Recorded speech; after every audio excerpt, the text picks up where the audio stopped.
Shalom saudara dan saudari, selamat datang kembali.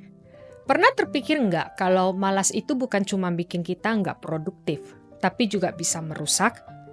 Amsal hari ini ngajak kita melihat kalau kemalasan itu bukan cuma soal pribadi, tapi bisa berdampak buruk ke orang lain juga. Sebelum kita masuk lebih dalam, mari kita mulai dengan membaca firman Tuhan. Amsal pasal 18 ayat 9. Saudara yang dikiniati lebih sulit dihampiri daripada kota yang kuat, dan pertengkaran adalah seperti palang gapura sebuah puri. Kemalasan itu merusak. Biasanya kalau kita dengar kata perusak, kita bayangin orang yang aktif bikin kekacauan. Tapi Amsal bilang, orang yang nggak bertindak saat harus bertindak bisa sama bahayanya. Kemalasan itu nyebar. Kalau seseorang nggak jalani tanggung jawabnya di rumah, di kantor, atau di masyarakat, bebannya otomatis dipikul orang lain. Tapi ada bentuk kemalasan lain yang lebih halus. Ketika seseorang pilih pekerjaan cuma berdasarkan kenyamanan atau keuntungan pribadi, tanpa mikirin apakah itu bermanfaat buat orang lain atau membangun komunitas.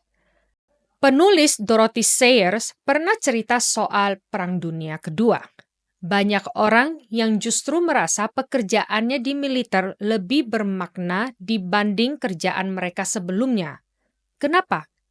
Karena untuk pertama kalinya mereka kerja bukan demi uang. Gaji tentara itu kecil banget dan bukan juga buat gengsi. Semua orang diperlakukan sama. Mereka kerja karena punya tujuan bersama. Seperti yang Sayers bilang, mereka akhirnya merasa mereka sedang mengerjakan sesuatu buat kebaikan bersama. Hasilnya, hubungan sosial makin kuat dan kesehatan mental pun membaik. Inilah hikmat sejati.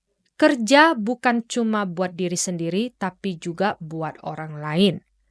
Entah kita menghindari tanggung jawab atau memilih jalan hidup yang cuma untungkan diri sendiri, ujung-ujungnya sama. Komunitas jadi rusak. Kemalasan itu merusak. Mari kita berhenti bentar dan mikir. Apakah kita masih lalai dalam tanggung jawab kita? Pilihan-pilihan kita mencerminkan kasih pada sesama atau cuma fokus pada kenyamanan sendiri? Mari kita berdoa bersama. Tuhan, kitab Amsal ini terus menantang cara pikir kami yang individualis. Kami nggak suka kalau harus mikir bahwa orang lain punya hak atas waktu kami, uang kami, bahkan pilihan karir kami.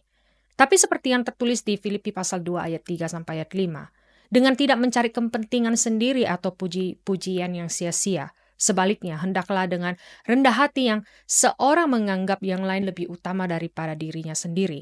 Dan janganlah tiap-tiap orang hanya memperhatikan kepentingannya sendiri, tetapi kepentingan orang lain juga. Hendaklah kamu dalam hidupmu bersama menaruh pikiran dan perasaan yang terdapat juga dalam Kristus Yesus. Tuhan, kami minta hati yang seperti Kristus. Tolong bentuk prioritas kami lewat firman dan roh-Mu. Ajar kami untuk hidup dan bekerja bukan cuma untuk diri sendiri, tapi untuk kebaikan bersama dan kemuliaan nama-Mu. Amin. Terima kasih telah bergabung dalam pembelajaran Alkitab hari ini. Jika Anda merasa diberkati melalui firman ini, bagikan kepada keluarga dan teman-teman Anda. Jangan lupa untuk like video ini, tinggalkan komentar, dan subscribe channel kami agar kita dapat terus belajar dan bertumbuh bersama dalam firman Tuhan. Tuhan Yesus memberkati.